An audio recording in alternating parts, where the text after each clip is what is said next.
Hello everyone, welcome to my class, and today's topic is for Algebra 2, inverse of a function. So let's start inverse of a function. So what do you mean by inverse of a function? So if we have, give me an example, if we have f of x is equal to x plus 5, right? What do you mean by inverse? If a is going to b, then inverse is b is coming back to a. So you are undoing what you have already done. So actually what you do, and you do the inverse, you are back to the normal, right? That is what we are talking about here, inverse. Like for example, when you go out, first you put on your shoes, your socks, then your shoes. But when you come back home, you remove your shoes first and then your socks. So this is what inverse we are talking about right now. So let's see here, we have f of x is equal to x plus 5, right? So how to find the inverse?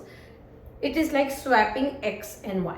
So if you have, for example, 1 and 2, 3 and 4, 5 and 6. So these are the ordered pair, you know. So first one represent x, the second one represent y.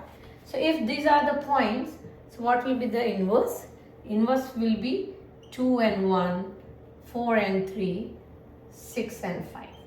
So you are swapping x and y. That is what inverse means. Okay. So now let's see here. We are going to work with this one. F of x is equal to x plus 5. Let's find out the inverse of this function. First thing is swap. You write, first step is write f of x is equal to y. That should be your first step. So y is equal to x plus 5. This will be your first step. Now y is equal to x plus 5. Now to find the inverse, swap x and y to each other. So now this will become x is equal to y plus 5. That should be your second step, where you swap x with y with x. Okay. Now solve it for x again. Solve it for y again. So first step was you remove fx and write y there. The second step is swap x and y, right? Now third step is solve it for y again. So now y is equal to x minus 5. That is your third. This is called the inverse. This is f of inverse of x is equal to x minus 5. Okay. Now here I want you to check whether it is a function or not. They both should be equal to x. F of inverse of x and f inverse of fx has to be equal to x. Okay, so that we have to check. So for example, we are checking the first one.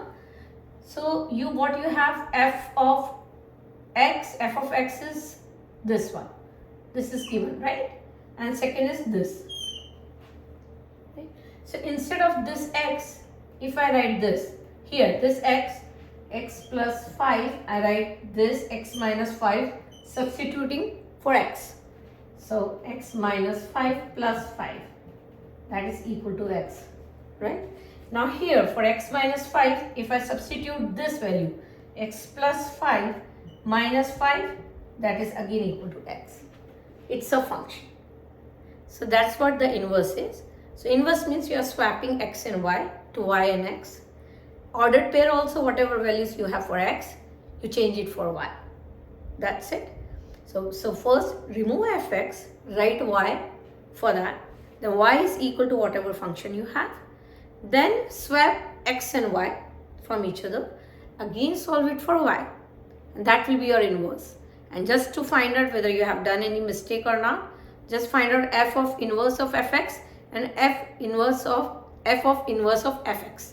So both you have to find.